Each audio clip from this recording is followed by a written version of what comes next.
Hi, I'm Leslie McNulty, and welcome to Divinely Inspired Ideas for Life. Today we're discussing friendship with God in our life and spirituality segments. And in the Idea Zone, we will explore the cost involved in pursuing your dream. We also include a special visit with my husband, Dr. Kevin McNulty, as we discuss personal dignity. So, let's get started.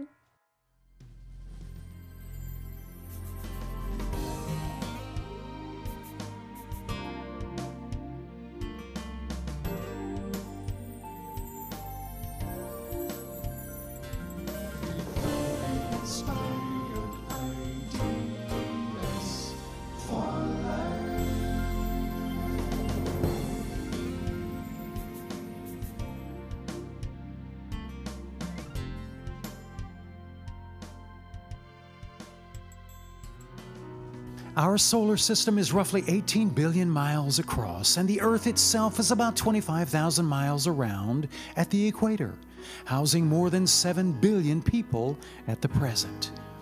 God created all of this.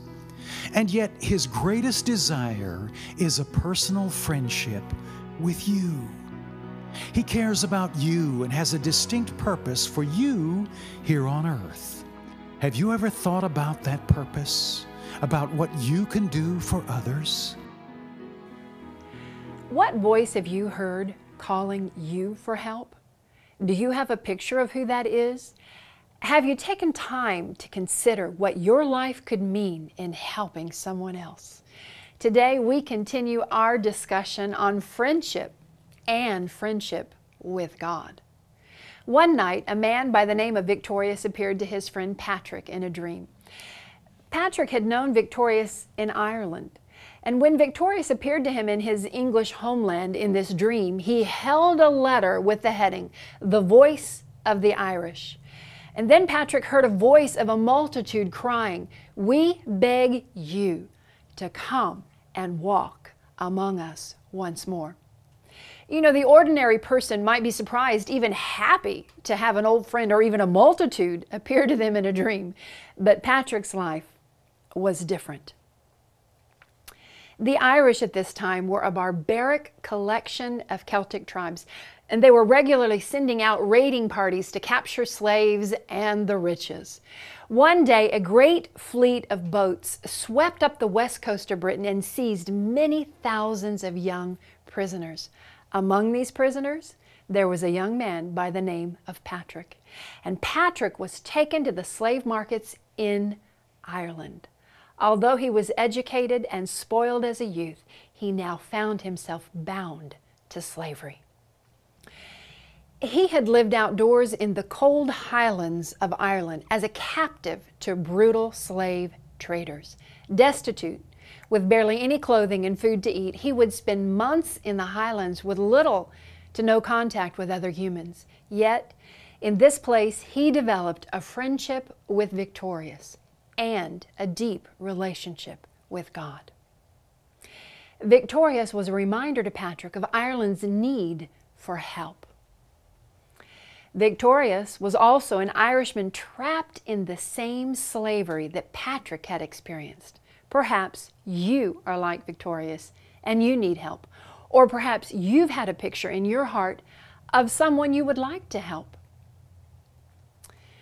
As a young woman, Mother Teresa, who was suffering from tuberculosis, heard the call within the call.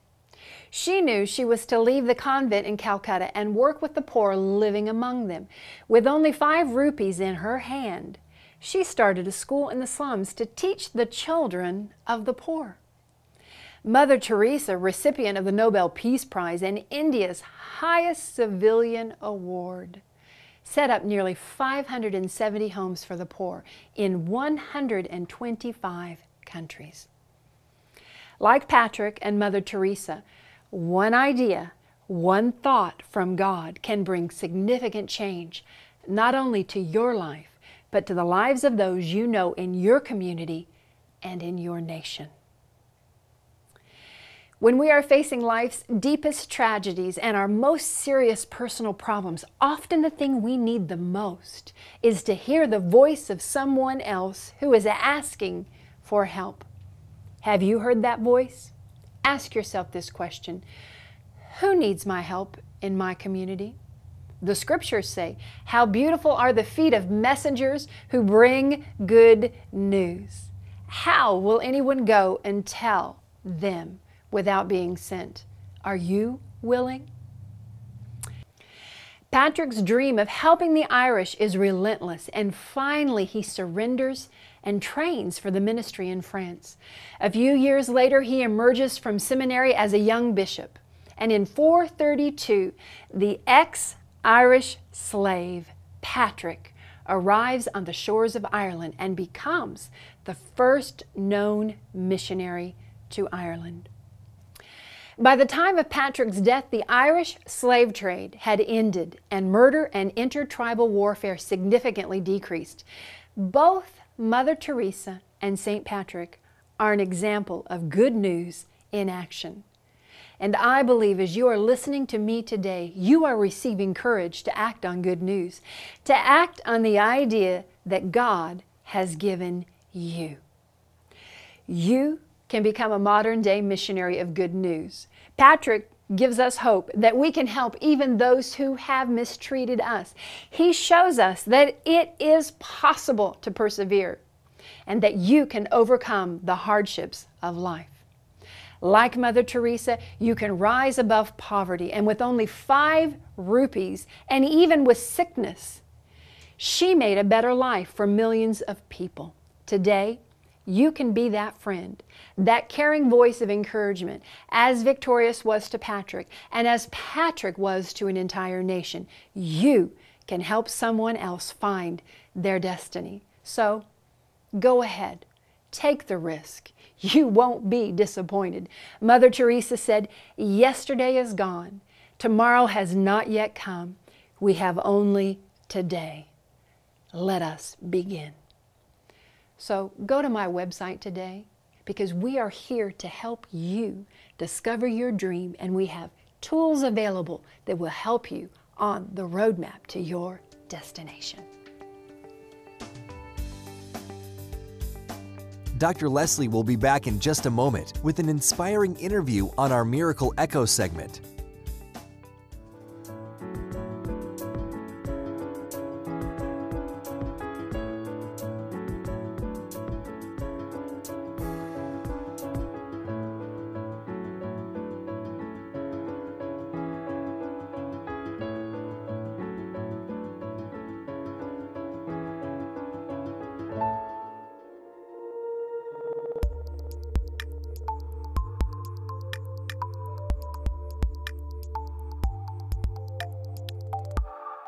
Benjamin Franklin, one of the founding fathers of the U.S., said, "Tell me and I forget. Teach me and I may remember. Involve me and I learn." A teacher is someone whose words you listen to. A mentor is someone whose words you apply. Someone you trust to correct you. This week in our Miracle Echo segment, I am joined by my husband, Dr. Kevin McNulty, to discuss the topic of mentorship. Welcome, Kevin, to the program. It's great to be here again. I'm excited about this subject because this is something you and I have experienced personally, publicly, and openly. Yes, I think it's critical for people to discover a mentor or a way of being mentored so that they can be transformed. You said something that I think is very important for our viewers today, before we get into the topic. As we were looking at this, you said mentors turn a dirt road into a paved road. Yeah, you're going to go down a road, and as you go down that road, you want to avoid as many bumps as possible or fall off on the side of the road. And I believe that mentors, a good mentor, will keep you going faster, more direct, and get you to your destination. You know, as we learned and embraced new methodology, we were taking on a new DNA, if you will. Mm-hmm. And would you say that Dr. T.L. Osborne helped us, our mentor helped us discover new identity? Yes, we had a call to the world, and he helped us define the message that the world would receive. That's where we really saw clearly, this is what the world responds to. And then the methods of reaching the world. After all, there's so many different cultures and denominations and people that it was so critical to learn methods. And then also the, what I call it the mission itself. You know, in other words, don't make it small, make it bigger, because God's big. You know, I like how you use those words, message, method, mission. And for our friends today watching the program, you know, a message, a method, and a mission is for every life. It's for every individual. It does not matter how poor, how educated, how wealthy you are today. And it does not matter what your race or your sex happens to be. God has in store for each human being who desires a message, something that they have been given by Him to communicate with voice, with actions, with the deeds of their lives. He's given them a certain talent, which would be a method how they can convey that to the world. And then there's a mission for their lives. Yes, if it's truly good news from God, it's for every generation. If it's truly good news, it's for every gender. If it's truly good news, it's for every age and every color in this world.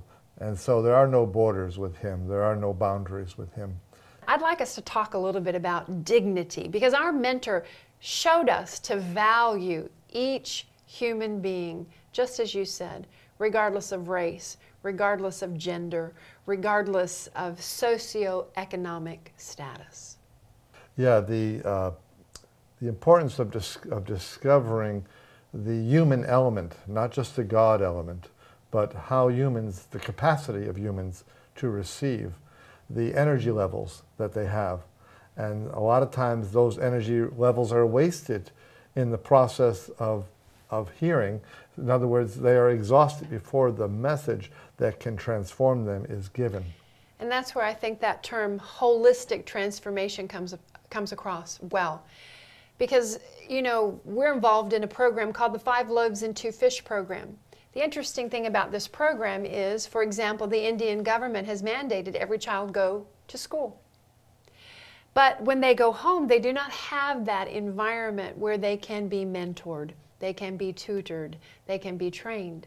So this program we've initiated with Dr. Chandra and Leela Bose gives the children the opportunity to feed their hungry bellies, but then to be tutored, to learn, to listen, and to put into action those things that they're learning. So they're in an environment where sounds and energy provide what they need to learn. People receive you as you receive yourself. Mm-hmm. And so instilling dignity through an understanding of how He sees you, you should see yourself, and as you see yourself is as others will receive you. So it's very important that it's a complete whole picture that stems from the real identity that you have. So I'd like to close today's segment of the Miracle Echo. And I would like to say this to you that are watching today. Remember, God has created you for dignity. He's given you great value in life. And in everything that you do, remember to remain positive and don't measure yourself based on what others say about who you are. Measure yourself based on who God has created you to be. Dr. Kevin, I'd like to thank you for joining us today here on the Miracle Echo. My pleasure. And I look forward to doing another segment with you again in the near future. Very good. I ask you to go to our website today and check out the new information that's available for you. And you can see the full interviews there at lesliemcnulty.com. Bye-bye. Stay right where you are. Dr. Leslie is coming right back with our second Life and Spirituality segment. Should any child have to beg for food just to survive? Amidst the massive population of India, you can help feed and educate 12,000 needy children every day. This nourishment and tutoring is a key to a better future for each child and for India.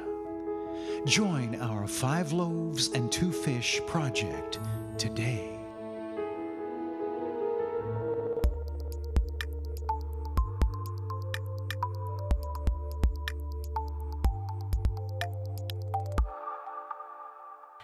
A friend is one who knows you and loves you just the same.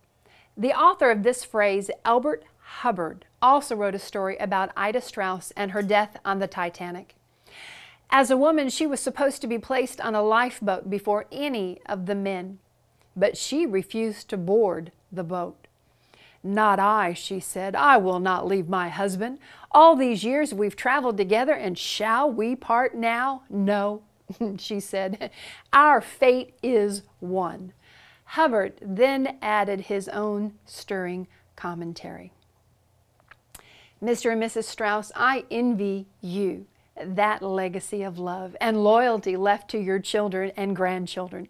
The calm courage that was yours all your long and useful career was your possession in death. You knew how to do three great things. You knew how to live, how to love, and how to die. Ask yourself these three simple questions. Have I discovered the key to a full life? Have I learned to love with a full heart? What will I do when one day I face death? These questions, as simple as they may appear, lie at the core of a meaningful life. Albert Hubbard gives us his perspective on these questions. He said, "One thing is sure, there are just two respectable ways to die.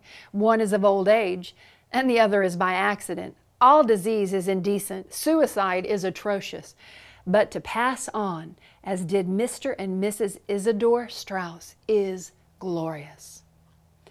Few have such a privilege. Happy lovers both, Albert said. In life they were never separated, and in death they are not divided. Aristotle said, "Friendship is a single soul dwelling in two bodies." If such human love like Mrs. Strauss is capable of such great sacrifice, what could you do with devotion and love of this type? How could you influence those around you? In Ida Strauss's story, we see the strength of two united in friendship and in marriage. In the modern song entitled, "I Am a Friend of God," the writer asks the question of God, "Who am I that you are mindful of me, that you hear me when I call? Is it true that you are thinking of me?" Mother Teresa said, "Loneliness and the feeling of being unwanted is the most terrible poverty. Divinely inspired ideas for life has been created so that you might know you never have to be alone." The writer of I Am a Friend of God concludes his song by stating of God, "You, God, call me friend."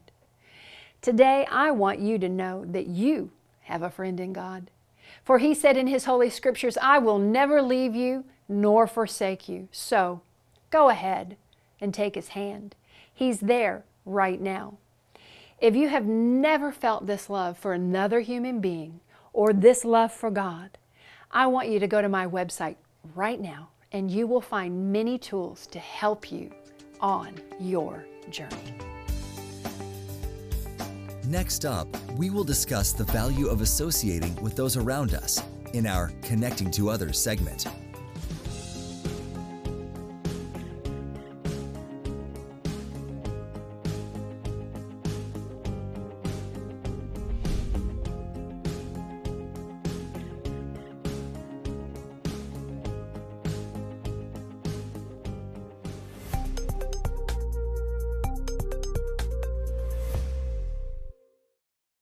Why is evangelism important?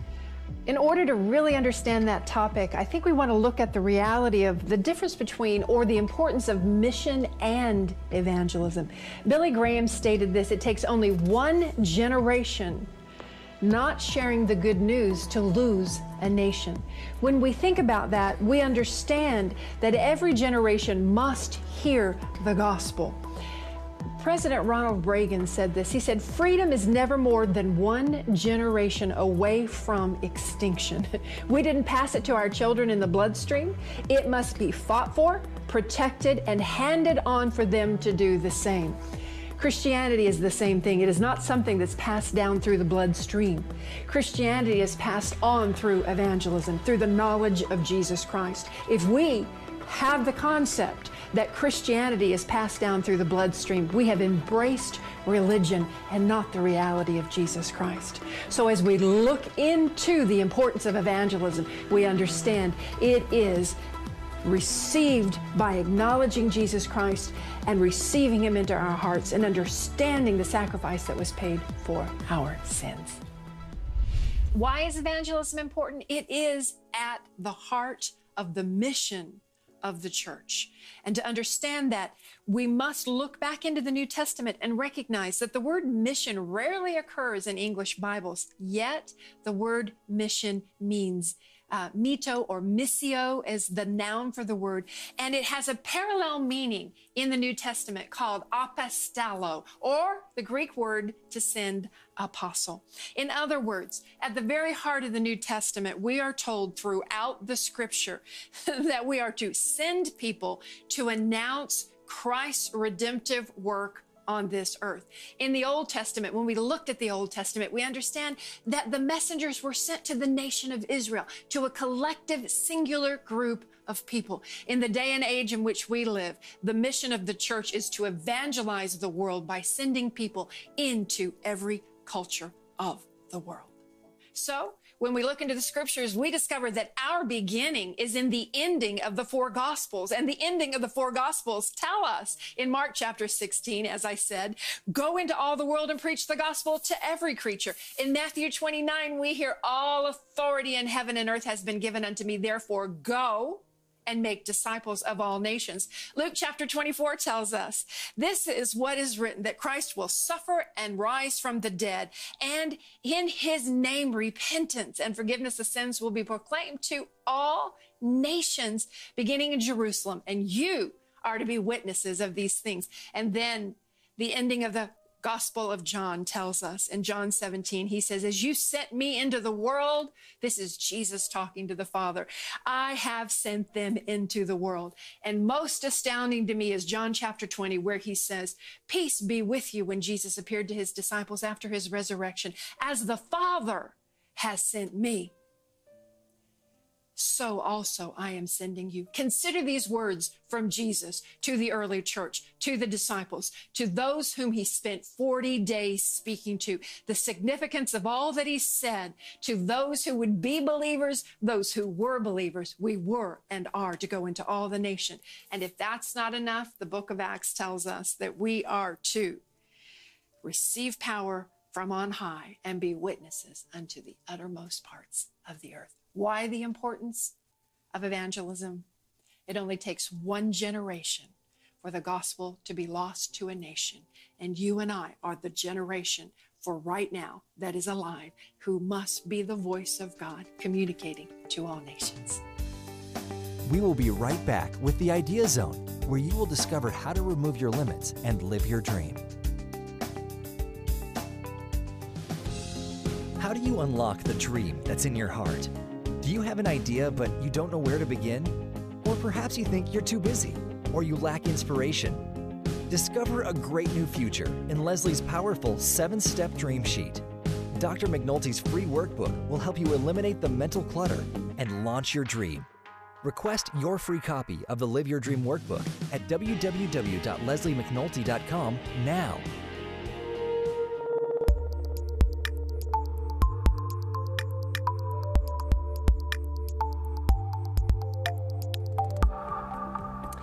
Welcome to the Idea Zone, where inspiration daily energizes action.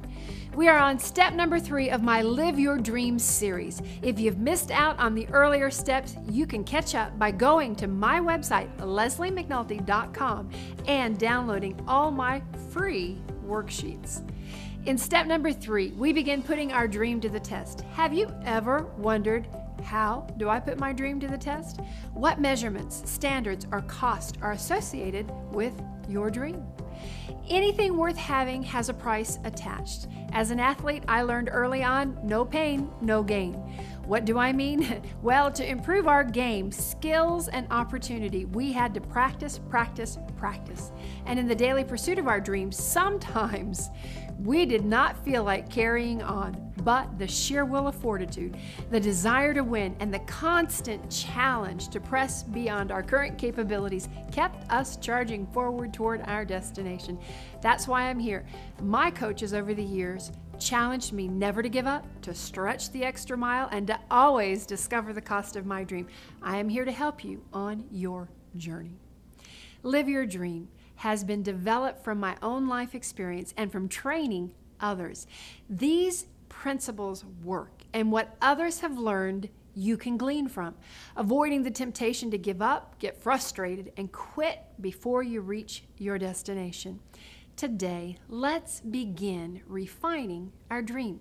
Let's discover the facts. How do we do this? We begin by researching what it takes. We ask ourselves questions like, what price is too high to pay? You can count the cost of your dream by asking specific questions. What will my dream cost me personally, financially, and emotionally? What will my dream cost my family, my marriage? What will my dream require from my current free time? Ask yourself that question. Are you willing to give up your free time to pursue the dream that's in your heart? Or to learn a new skill, take a class, build a prototype, set a goal? Consider the price before you embark. Also, we should regard the experts. John Maxwell, noted author of over 60 books and leadership expert, says, in 40 years, I've realized that the payments required for reaching a dream never stop. The higher you want to go, the more you must give, and the greater price you pay, the greater joy, however, you feel when you finally reach your dream. Keep the dream alive, whatever it takes, and ask these questions. How long before I succeed? What if I fail on my first attempt? Look for incremental progress, because it always takes longer than you expect. Don't live in the desire for completion. Live in the reality of incremental change. As long as you are moving forward, you are making progress. The cost of your dream? Face the reality.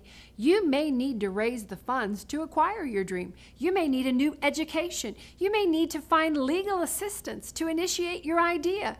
You might say, I don't have enough money to fulfill my vision. Believe it or not, that's not a new thought. Most dreams begin with very little. We have always taught young leaders that money follows vision. Remember, it's not the money in your pocket that counts, but the value of the idea in your mouth that will open up the door to opportunity. It's not what you have or what you know, but often it's even the who that you will meet that will make a dream a reality. So ask yourself, who do you know?